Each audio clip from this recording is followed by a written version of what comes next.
Alexa Liaco. The Youth in Government program prides itself on helping young Americans become more active and aware citizens. But how concerned with values and political morals are our delegates? Our government often falls prey to corruption through bribery, scandal, and nepotism, but does this affect us here at Y&G?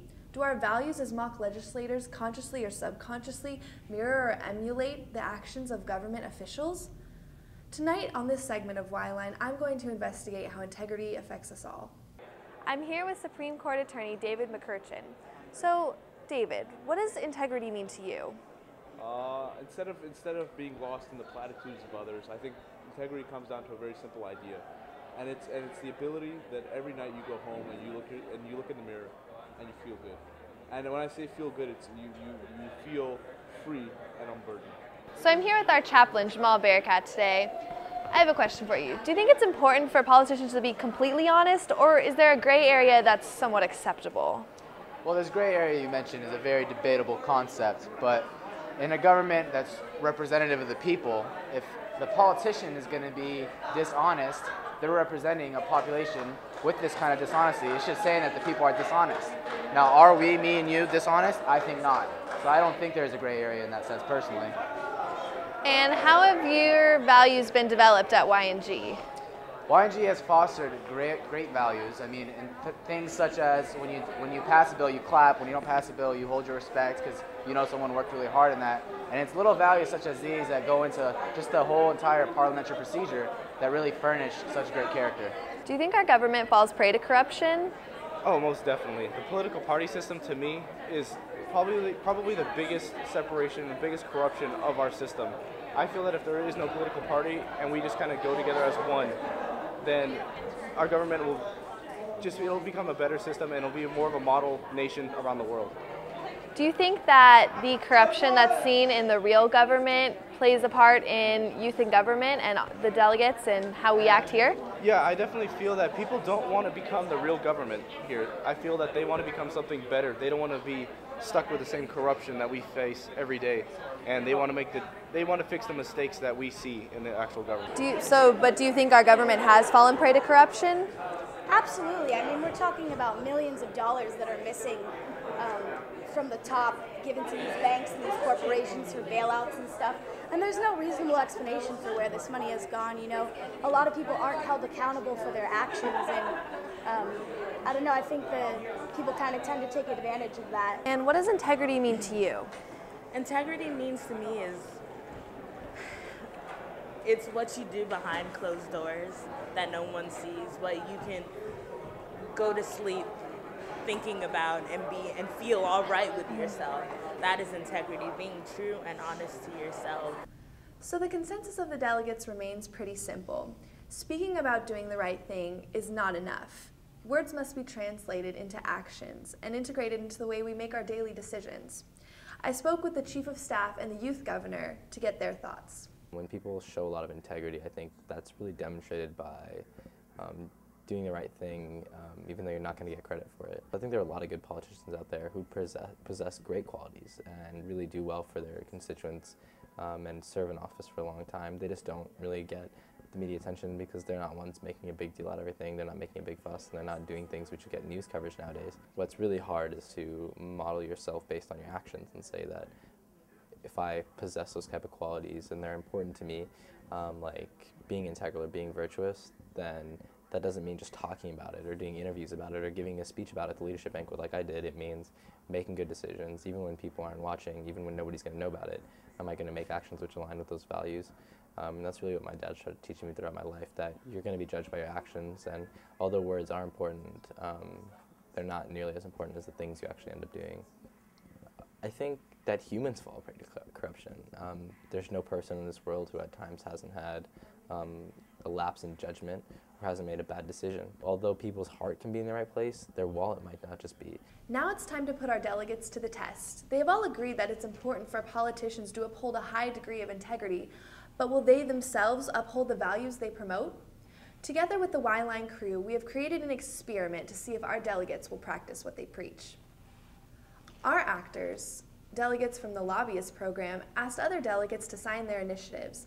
If the delegates decline, they would offer them $1 to see if they would compromise their morals for money. We signed our initiative. It's about getting creation back into schools. Oh, do you know what creation is? It's how God created, the whole entire world. You're down with that? Teach the kids that. How God Mandatory, created the yeah. world. Mandatory. Yeah. Instead of science or any of that stuff. Sure. Thank you. All right. What about for $1? We really need signatures. Not even for $1. I'm not feeling it. I'm not feeling it. I'm sorry. Back into school. Do you want to sign that? Putting it back in. Yeah, like we want to teach them about creation, just so they know that God created the whole world and everything. All right. Yeah. Personally, that's not. I'll give you $1. We just really need signatures. All right. I'll do it for $1. All right. Okay. Thank you. So most of the delegates just signed the initiative, and some even refused the money. But some didn't even think twice about exchanging the money for a signature. Is this an indicator of today's youth? We have witnessed corruption in our own government, but has this allowed us to condone compromising our own morals? So at the end of the day, it seems as if our delegates aren't immune to the flaws our politicians sometimes exhibit, but we are the future generation, and hopefully a new and better generation. Integrity is highly valued by our delegates, and its appearance is on the rise. The question then becomes, will we hold ourselves to the same standards we set for everyone else? I'm Alexa Liaco with Y-Line. Thanks for watching. On November 5th of 2008, 52.5% of the population voted for the bill banning gay marriage, also known as Proposition 8. As one of the most controversial bills of the decade, the population was fairly evenly split between opposers and supporters of the bill.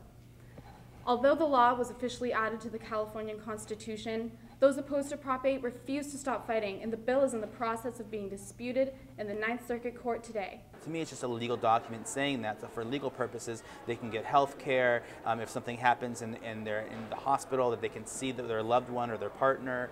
That if something happens in terms of death, that they can receive the appropriate things that they deserve in terms of inheritance and things like that. So I think the myths that we hear about defining what Prop 8 is, which is forcing the conversation of gay sex in education or things like that, is not accurate. Prop 8 was an initiative to amend the California state constitution to say that marriage was defined as between a man and a woman, rather than just open-ended. Well, I had a big sign in my yard saying no on 8. Personally, my views are that Prop 8, that we should be equal for all groups. I mean, I think California law is very specific of being inclusive of all groups, so I feel that same-sex couples should be able to get married. I'm totally opposed to it. I think it's very wrong-headed. I think Prop 8 is a clear infringement of human rights, especially gay rights.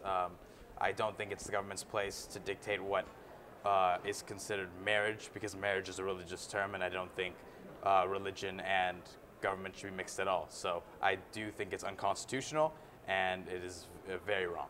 I am a raving hippie at heart, and I am very liberal. So I'm in favor of less laws instead of more. I kind of view myself as very open-minded, and I do think homosexuality is a natural thing. It's been seen in other species and things, and I think that government has no right to do that. And I think it's just reflective of what I've read and what I understand of the world. What I know of the young people, I'd like to think that they're open-minded and accepting and progressive, but I really don't know. What I would say is that obviously the younger generations are much more open and much more willing to be inclusive of all groups, whether you be gay, straight, bisexual, or don't even prefer to have a label. Naturally, by being a young person, I was more liberal, but I see that that's not a generalization I can make. So I think that, truthfully, I don't know. Yes, I do think we're more tolerant than the previous generation, just because we're more open and more interconnected with the internet and the way we view the world now. A lot of the myths that are out there saying that it would damage children, it would damage the society, damage the community. In the examples around the nation and around the world right now, there's other countries around this world who have these rules now where same-sex couples can marry, and it has not been an issue. So over and over, we're seeing examples across the country, across the world, that this structure of family does not hurt others. I think a lot of people who are components of Prop 8 stated that, you know, it destroys family life or it infringes on my rights as a straight person. I think that's absolutely ridiculous, and that a lot of the arguments were about adoption and of whether or not parents of gay couples should be able to adopt. But I was reading a statistic recently that actually you are less percentage-wise, less people that come from gay couples turn out to be gay than out of straight heterosexual couples. Yes, states around the country are looking at California to see what we do with you know, people's right to marry those people they choose to marry. And so I think that we do lead the nation. Because we're California, when we kind of stamp that kind of thing and say, okay, we're going to be inclusive, including of marriage, California tends to be one of the states in the nation that everybody else follows our lead. So when we as California say this is what we're going to believe in, this is what we're going to say legally, and we're going to model it for the rest of the nation because it isn't all the issues and problems that people are saying it is, then usually what happens is the rest of the states fall into line. I don't think necessarily our initiative would influence other states. I think those states that want to have this type of initiative are already looking to do that, regardless of whether or not California wanted this initiative to pass. A lot of you delegates might be wondering, waiting for the day that you'll get the scoop on our own youth